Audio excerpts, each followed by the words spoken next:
Avant même de naître, un garçon portait déjà le poids d'un destin scellé par Dieu. Son nom était Samson, force brute, vœu sacré, mission irréversible. Mais sa faiblesse ne résidait pas dans ses muscles, mais dans les yeux qui le détournèrent de son but. Sa chute ouvrit la voie à la clameur pour un sauveur parfait, et ce sauveur viendrait des siècles plus tard. Avant de commencer, écrivez dans les commentaires d'où vous regardez. Laissez votre like, abonnez-vous à la chaîne et activez la cloche. Continuons. Il existe un homme dans les Écritures qui n'a jamais eu d'enfance. Pas au sens poétique, au sens littéral.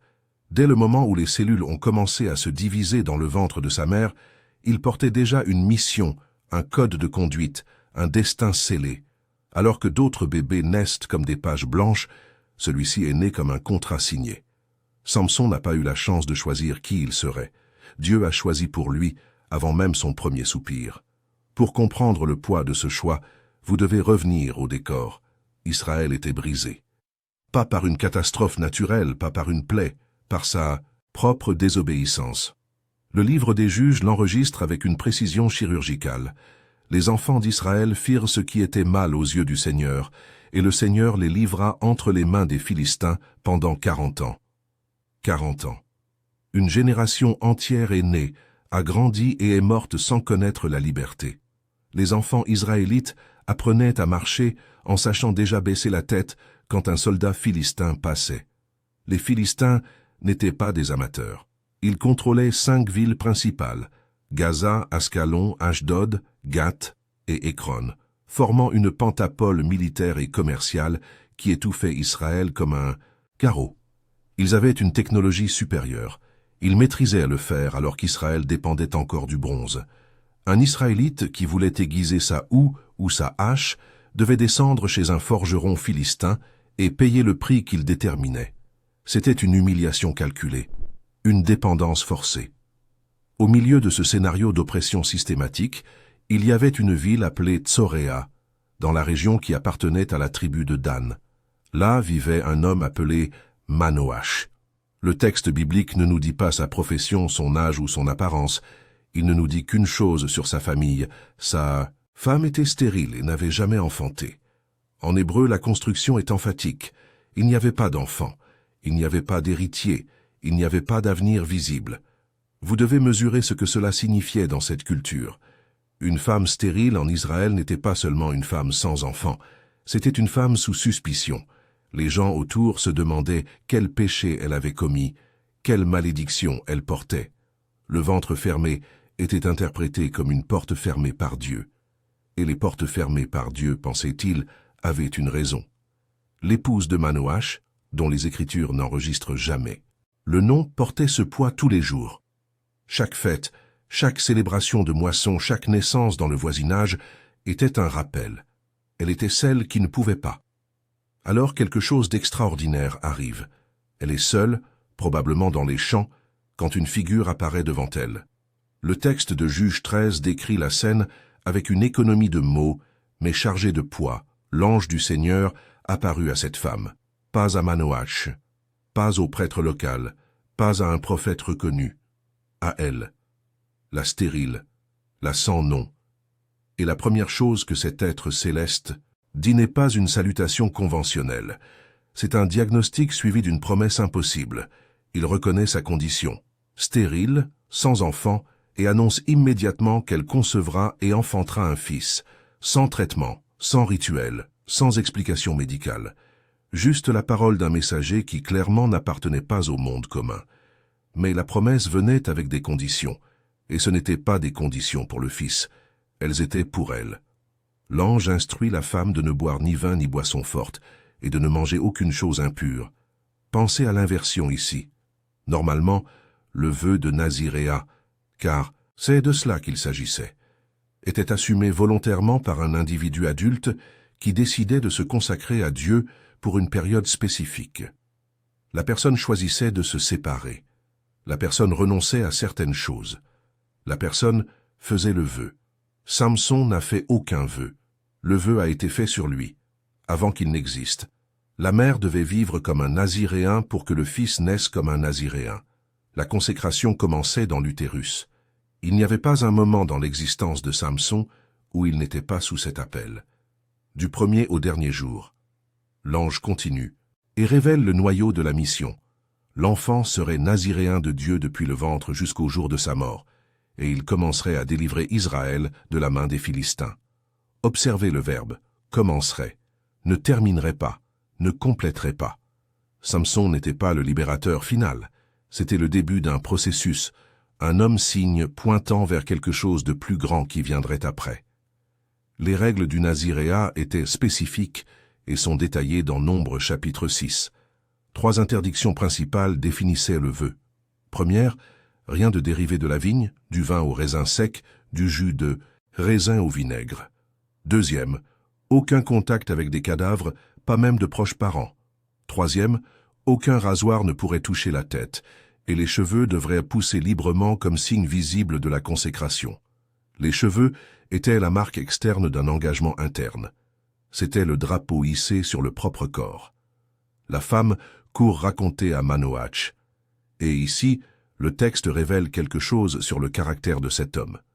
Il ne doute pas de son épouse. Il ne l'accuse pas de folie ou d'imagination. Il fait une prière. Il demande au Seigneur d'envoyer à nouveau l'homme de Dieu pour leur enseigner ce qu'ils doivent faire avec l'enfant qui doit naître. Manoach veut des instructions. Il veut savoir comment élever un fils qui vient déjà avec un manuel d'usine divin. Dieu entend. L'ange revient. Mais de nouveau, il apparaît à la femme d'abord, alors qu'elle est assise dans le champ et que Manoach n'est pas avec elle. Elle court, cherche son mari, et finalement, Manoach se retrouve face à face avec le visiteur. La première chose qu'il demande est directe. « Est-ce toi cet homme qui a parlé à cette femme ?» L'ange confirme. Manoach veut alors connaître les détails pratiques. Quel sera le mode de vie de l'enfant et que fera-t-il? La réponse de l'ange est presque identique à ce qu'il avait déjà dit à la femme. Elle doit se garder de tout ce qui a été mentionné. Rien de la vigne, aucune boisson forte, rien d'impur. Le foyer reste sur la mer. C'est comme si l'ange disait « La préparation du vase commence avant que le vase n'existe ». Manoach, voulant honorer le visiteur, propose de préparer un chevreau pour qu'il mange. La réponse de l'ange est révélatrice. Il ne mange pas la nourriture, mais suggère que Manoach offre un holocauste au Seigneur. Le texte ajoute un détail crucial. Manoach ne savait pas encore que c'était l'ange du Seigneur. Il pensait être devant un prophète spécialement oint, peut-être, un homme de Dieu avec une autorité inhabituelle, mais un homme. Alors Manoach demande le nom du visiteur. La réponse traverse les siècles chargés de mystères. Pourquoi demandes-tu mon nom puisqu'il est merveilleux? Le mot hébreu est peli, merveilleux, incompréhensible, au-delà de l'entendement humain. Le même terme utilisé dans Ésaïe 9 pour décrire le Messie qui viendrait, conseiller merveilleux. L'ange n'était pas seulement évasif, il révélait sa nature.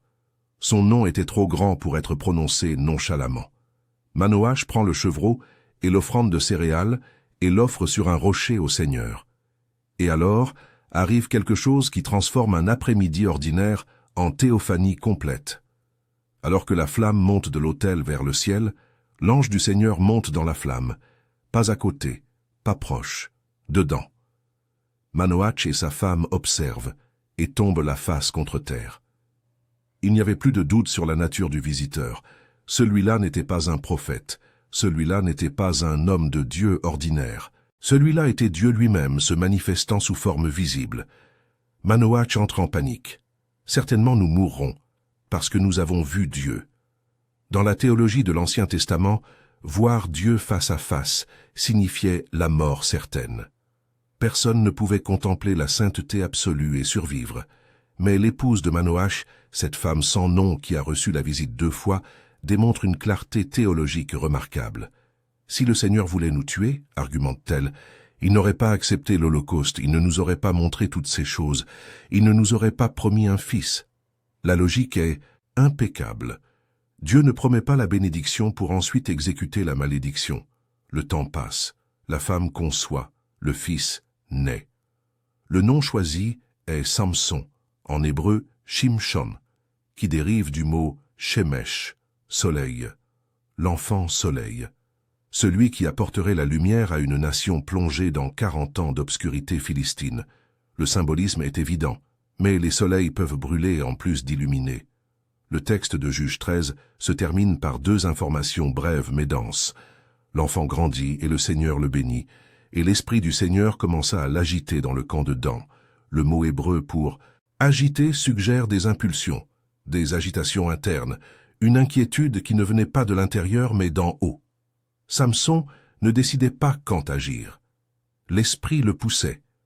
La scène suivante montre Samson déjà adulte, descendant à Timna et voyant une femme parmi les filles des Philistins.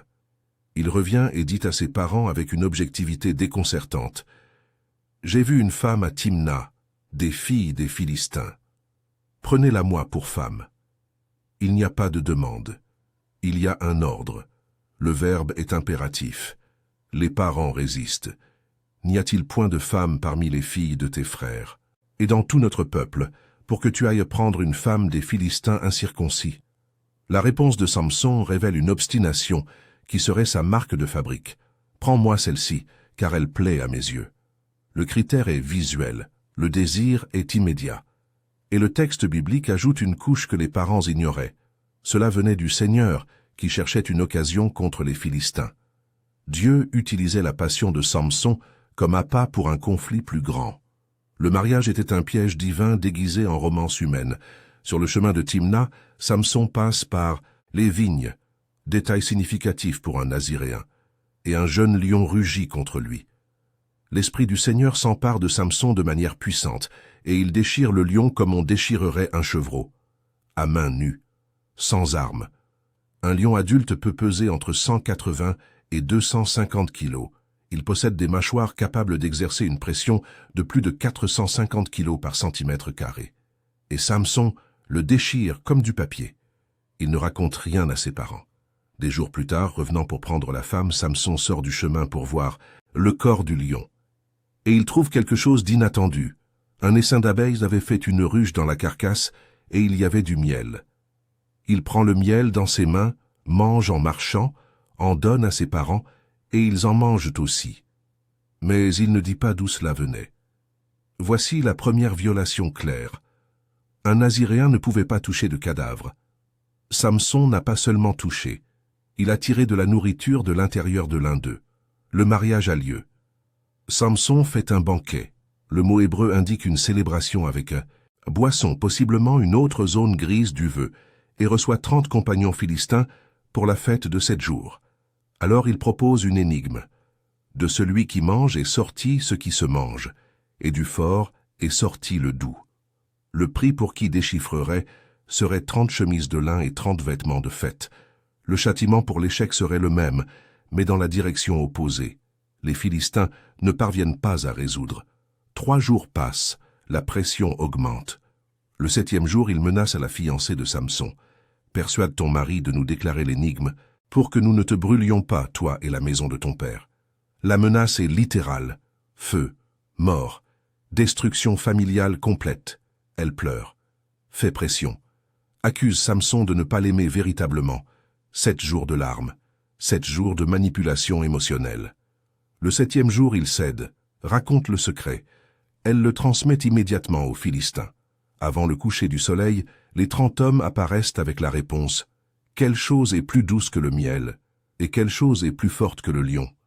Samson comprend instantanément ce qui s'est passé. Sa réponse est chargée d'amertume. « Si vous n'aviez pas labouré avec ma génisse, vous n'auriez pas déchiffré mon énigme. » L'Esprit du Seigneur s'empare de lui à nouveau. Samson descend à Ascalon, une des 5 villes philistines, à plus de 30 kilomètres de distance, et tue 30 hommes. Il prend leurs vêtements et paie le pari. Le premier compte de 100 Philistins est ouvert.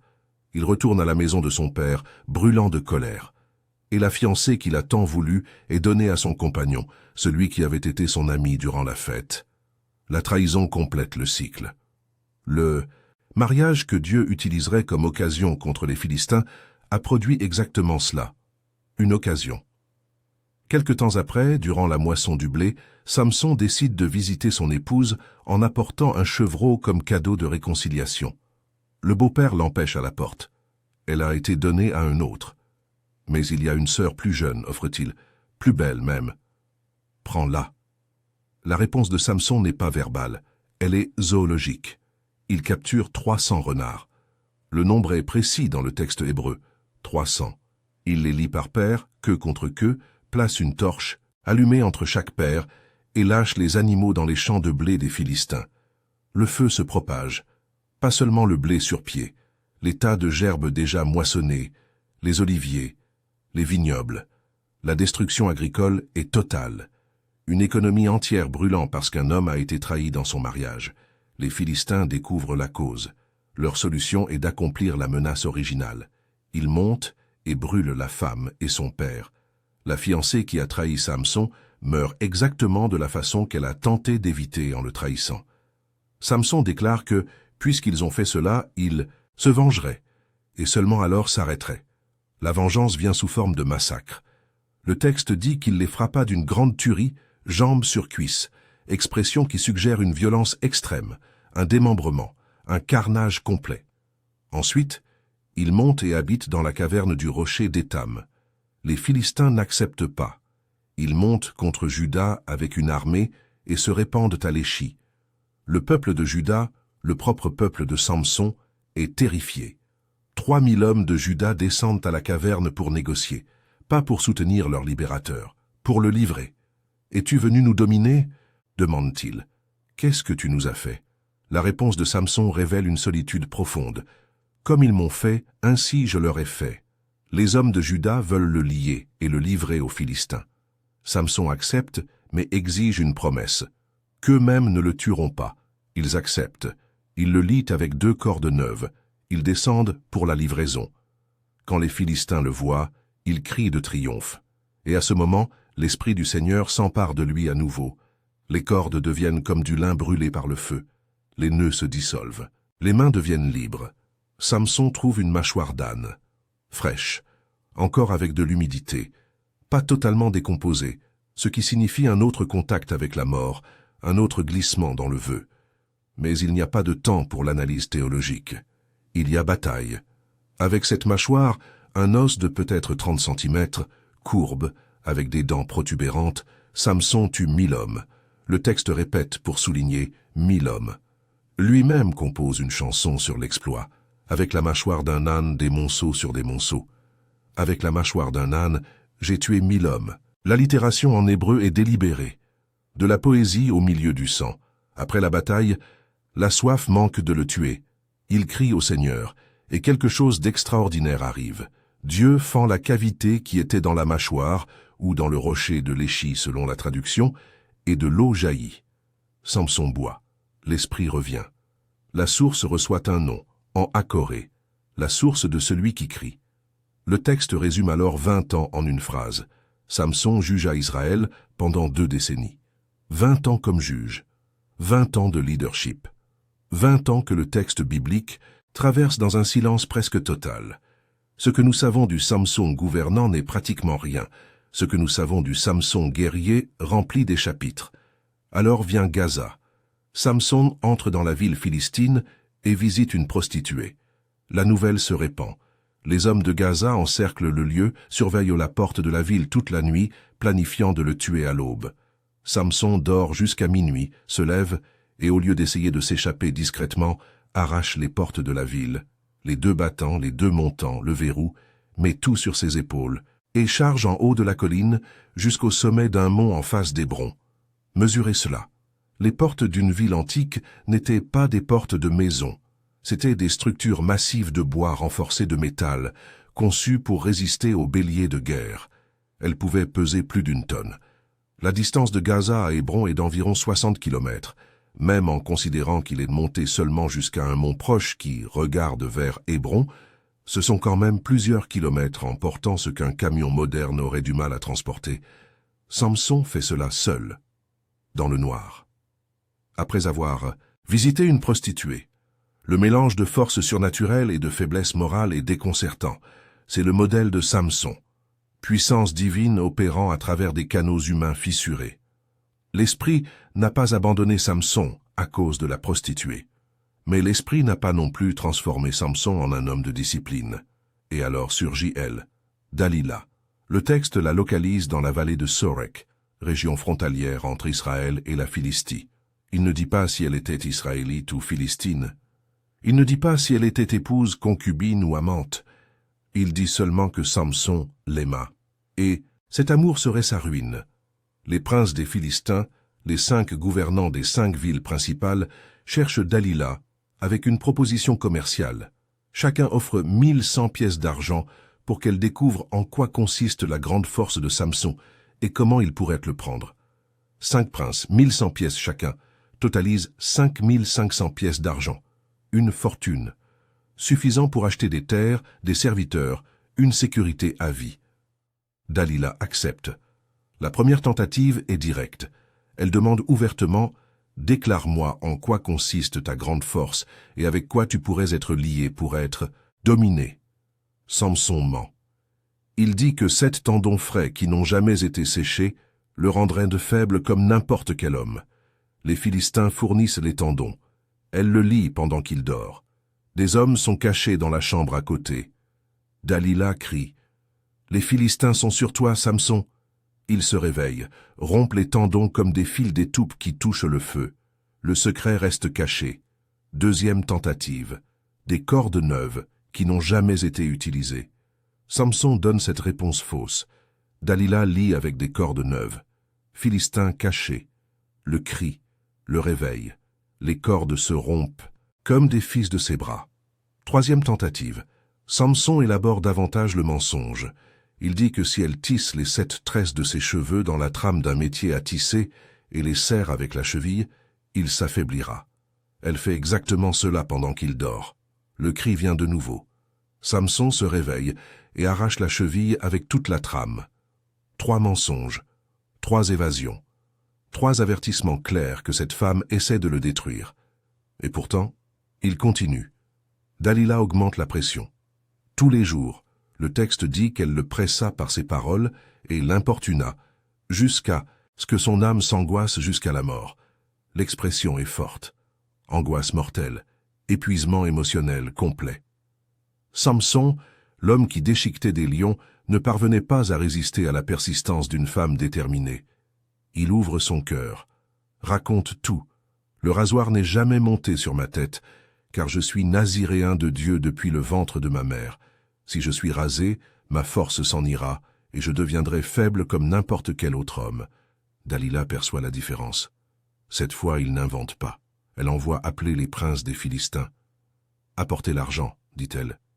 Il m'a raconté tout son cœur. Ils viennent avec le paiement dans les mains. Cette nuit-là, Dalila fait dormir Samson sur ses genoux. Un homme vient et rase les 7 tresses. Elle commence à l'affliger. La force s'en va. Les Philistins sont sur toi, Samson. Avant même de naître, un garçon portait déjà le poids d'un destin scellé par Dieu. Son nom était Samson, force brute, vœu sacré, mission irréversible. Mais sa faiblesse ne résidait pas dans ses muscles, mais dans les yeux qui le détournèrent de son but. Sa chute ouvrit la voie à la clameur pour un sauveur parfait. Ce sauveur viendrait des siècles plus tard. Avant de commencer, écrivez dans les commentaires d'où vous regardez. Laissez votre like, abonnez-vous à la chaîne et activez la cloche. Continuons. Il se réveille. Il pense en lui-même. Je sortirai encore cette fois comme les autres, et je me secouerai. Mais il ne savait pas que le Seigneur s'était déjà retiré de lui. Cette phrase est l'une des plus tragiques des Écritures. Il ne savait pas. La présence était partie, et il ne l'a pas perçue. Il a dormi sur les genoux de sa destruction et s'est réveillé vide sans sentir la différence. Il y a un intervalle entre le départ de Dieu et la conscience humaine de ce départ. Un espace où nous nous mouvons encore avec une confiance basée sur la mémoire, pas sur la réalité. Les Philistins le prennent, arrachent ses yeux, l'emmènent à Gaza, la même ville dont il a porté les portes sur les épaules, et le lient avec 2 chaînes d'airain. L'homme qui fut lumière devient ténèbres littérales, le soleil d'Israël éteint. Dans la prison, ils le mettent à tourner une meule, travail d'animal ou d'esclave. Le juge d'Israël, réduit à une bête de somme, circulant dans le noir, répétant le même mouvement infiniment. L'image est dévastatrice. Mais alors, un détail apparemment petit qui change tout, les cheveux de sa tête commencèrent à repousser après avoir été rasés. Le symbole externe du vœu revenait. Et peut-être quelque chose d'interne aussi. Les princes des Philistins se réunissent pour une grande célébration à Dagon, leur dieu. La victoire sur Samson est interprétée comme la victoire du Dieu philistin sur le Dieu d'Israël. Notre Dieu a livré entre nos mains Samson, notre ennemi, chante-t-il, le dévastateur de notre terre, celui qui a multiplié nos tamki. Le temple se remplit. 3000 personnes rien que sur le toit, en plus de tous ceux qui sont à l'intérieur. Hommes et femmes, princes et peuples, une foule en fête. Au sommet de la joie, quelqu'un a une idée. Amener Samson pour les divertir. Le héros déchu comme un clown. La terreur transformée en spectacle. Il l'amène de la prison. Il le place entre les colonnes centrales qui soutiennent la structure. Samson demande au jeune homme qui le guide par la main « Laisse-moi toucher les colonnes sur lesquelles repose la maison pour que je m'appuie contre elles. » Une demande apparemment inoffensive. Un aveugle voulant un appui. Le jeune homme accède. Alors Samson prie. C'est sa dernière prière enregistrée. Et elle est remarquable par ce qu'il demande et par ce qu'il admet. Seigneur Dieu, souviens-toi de moi, et fortifie-moi seulement cette fois, ô Dieu, afin que d'un seul coup, je me venge des Philistins pour mes 2 yeux. La motivation semble personnelle. Vengeance pour les yeux arrachés. Mais le contexte plus large est la libération d'Israël de la domination philistine. Les deux ne s'excluent pas. Samson embrasse les 2 colonnes du milieu, l'une avec la main droite, l'autre avec la gauche, et prononce ces dernières paroles, « Que je meure avec les Philistins ». Il s'incline de toute sa force. La structure cède, le temple s'effondre sur les princes et sur tout le peuple qui y est. Le texte fait la comptabilité. Ceux qu'il tua dans sa mort furent plus nombreux que ceux qu'il avait tués dans sa vie. 3000 personnes sur le toit, les princes à l'intérieur. Une nation décapitée de son leadership en un seul moment architectural. Samson est mort. Mais il est mort en réalisant le but pour lequel il était né. L'ange avait dit qu'il commencerait à délivrer Israël, et ainsi il fit. Il n'a pas complété, cela prendrait encore des générations, mais il a commencé. Il a porté le coup qui a montré aux Philistins que leur Dieu n'était pas de taille face au Dieu d'Israël, que leur temple était fragile, que leur domination avait une date d'expiration. Les frères de Samson et toute la maison de son père descendirent, prirent le corps, et l'ensevelirent entre Tsoréa et Eshtaol, dans le sépulcre de Manoach, son père. L'enfant promis au couple stérile est revenu auprès d'eux. Le cycle s'est fermé. Samson fut le premier homme séparé pour Dieu depuis le ventre. Mais il ne fut pas le seul. Des siècles plus tard, un autre garçon naîtrait sous des conditions surnaturelles d'une autre femme qui reçut aussi une visite angélique, sauf que celui-ci ne briserait pas son vœu. Celui-ci ne perdrait pas sa force. Jésus serait le Naziréen parfait que Samson pointait, séparé non par des cheveux intouchés, mais par une obéissance que même la croix n'a pas brisée. L'histoire de Samson n'est pas seulement sur la force gaspillée, c'est sur le besoin humain d'un sauveur qui ne faillirait pas. Chaque chute de Samson criait pour quelqu'un qui resterait debout. Et ce quelqu'un est venu. Samson a tué plus d'ennemis dans la mort que dans la vie. Christ a vaincu plus que des ennemis dans la sienne. Il a vaincu la mort elle-même. Le Naziréen imparfait a préparé le chemin pour le parfait.